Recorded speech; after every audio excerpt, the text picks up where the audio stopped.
Shoot. Um, what's up, everybody? Mark Giuseppe here. I am the host of the Live, Love, Live podcast and the owner of Aion Training, Pasadena's only fitness studio for people over 40. And I'm coming back from this conference in Long Beach.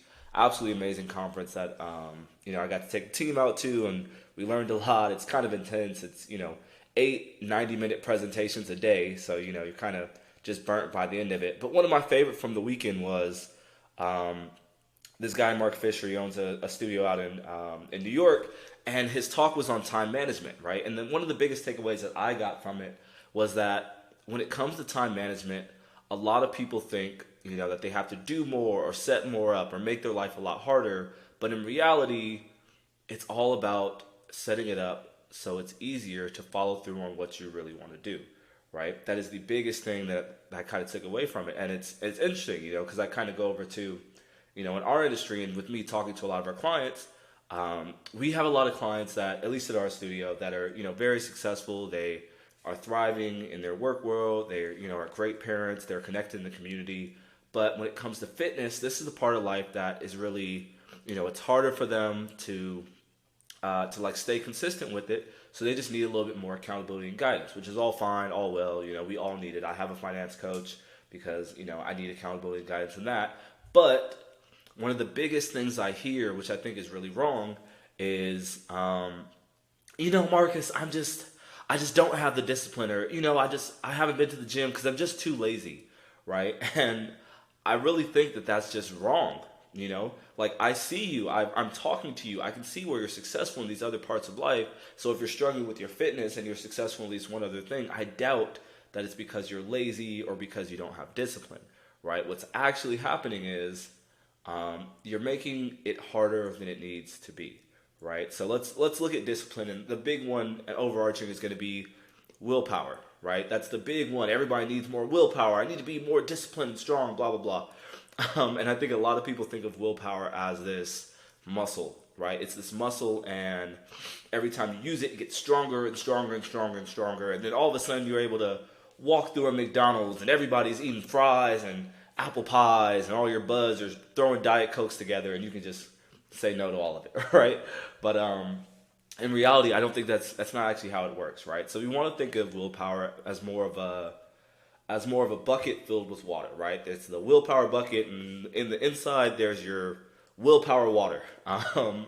And every time that you have to say no to something, or to make a choice that kind of more aligns with where you want your health to be, your life to be, whatever else, just imagine you're taking a cup into that willpower water and you're pouring it out, right? Which is all fine and dandy. It resets every day, every couple of days, whatever else. But the problem is, some things which are like kind of easier, hey, maybe it's waking up on time, it might have a smaller cup. And there's other things like going to the gym when you're really tired, or coming after this long day of work, that have a really really big cup. That's the first problem, right? That some things have bigger cups than others, and some things are going to call a little bit more willpower than you may currently have. The other thing that's really tough is that willpower is so great, and strong, and the bucket's filled up when you just had a nice day and you slept 10 hours and nobody bothered you all day and you got home at 3. But the problem is that rarely happens for a lot of our members, right? So you want to think of it, hey, you had a really stressful day at work, bow, there is a hole in the bottom of your bucket, and now some of that water is dripping out. You haven't been sleeping well lately, another hole in that bucket. You took a long time away from the gym, and now there's fear. Fear is another hole in that bucket. Your kids, you had to go down to the school and help them out with something. And hey, like, you're happy about it, but still, that's another drain of some of your energy, and it's another hole in that bucket. So then, at the end of the day, it's now 8 p.m., and it's time to focus on you. And you go to try to make the decision to go make yourself a healthy meal, or, order some fast food on Postmates. And you go to grab your willpower cup, and all of a sudden there's no water left, right?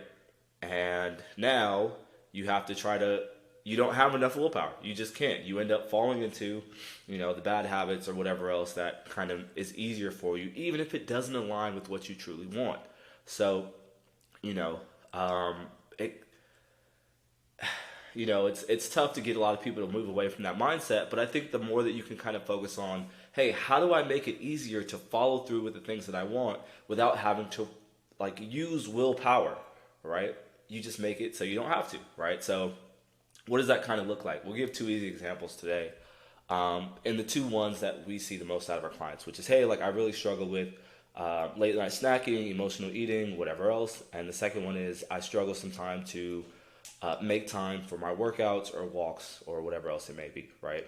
And the first one, when it comes to snacking or, eating too much ice cream, whatever else, a big thing for us is what we call doesn't touch the house, right? Or doesn't go through the front door, which means, hey, like if you want to go get ice cream, 100% we support it. That's all fine and dandy, but don't bring it home, right? Don't go to Vons or Whole Foods and like get a pint of ice cream and put it in the fridge. Don't get it postmated to your place. Like make it tougher on yourself.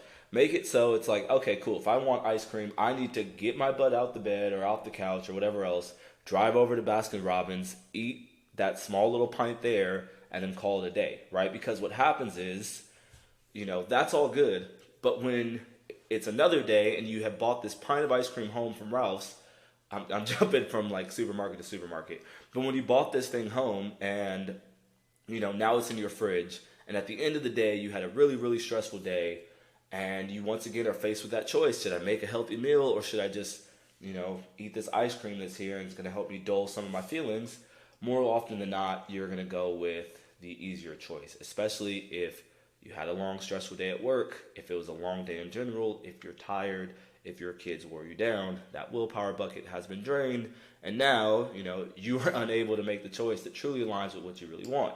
So that's number one. Do not bring the things in your house. If you want to go get a cookie, if you want to get a pie, go to, Marie Callender's if they still have those. Whatever else, you get what I'm saying, right? Like try not to bring that stuff into your home. Don't demonize it and say, oh, this is so bad, blah, blah, blah. No, we don't do that here. But what we do is we go, it's probably not the best idea for me to bring this in the house, right? That's the first one. Second one is making time. And I'm a big proponent that you shouldn't make time, you should plan time, right? You shouldn't make time, but you should plan time. So a big thing that's kind of been one of the biggest game changers in my life over the last year and a half is the daily planner, which is at the beginning of the day, the night before I go to bed, I spend about 5 minutes and I look at my Google Calendar and I look at what I have for the next day. And before I write anything else on there, I write when I'm going to meditate and when I'm going to work out. Right? When I'm going to meditate, when I work out. So that makes sure that no matter how stressful the day is, I have me taken care of. And sometimes I can program in or I can schedule in a whole hour and a half workout, a 20-minute meditation, and it's great. And other days, because life is busy, I do like a 30-minute workout or walk, and I do like a 5-minute meditation at the beginning of the day, right? But the biggest thing is that you have now taken the time, you have made yourself a priority, and you scheduled it in, right? So I think a big thing for a lot of people is that you need to take the time. Stop letting yourself fly by the seat of your pants. Take the time to take those couple minutes out to plan out your week at the beginning of the week and say, hey, I'm going to work out on this day and this day at this time for just 1 hour, right? And then build it into your calendar and don't let anything else touch it to the best of your ability. If you don't want to do a week, at least do the daily planner. Take 5 minutes. Look at all your work events for the next day. Look at all the events for your kids, whatever else it may be, and schedule in that time for you to take care of you. Now, the way that looks for us here at Aion is that we'll sit down with you and we'll say, all right, Miss Susie Q, what's going to be the 2 times that work the best during your week? And we're going to build those in for you, right? We're going to say, hey, Tuesday, Thursday at 5 are your days. Cool. Let's make sure that we're there. You're on the calendar now. And then all of a sudden you have a little bit of accountability to make sure that that thing gets put into the calendar, which also helps willpower. Like, it's one thing to have your own willpower, but when you have somebody else that's like waiting on you or, expecting you to be somewhere, it kind of fills that bucket up a little bit more, right? So big things for today are, hey, let's just take a second and reassess how we look at willpower, reassess how we look at discipline, and let's really take a step back and say, am I making this harder on myself than I need to be? Am I using more willpower than I need to? And the biggest question is, how can I make it easier for me to be successful? All right, my peeps. I hope you enjoyed this week's episode. If you have any questions, feel free to just shoot me a message, or you can send me an email at marcus@aiontraining.com. Send this to a friend that you like, and, we'll be back next week with more. If you have any questions that you want me to answer on the podcast, same thing, just send me an email at marcus@aiontraining.com.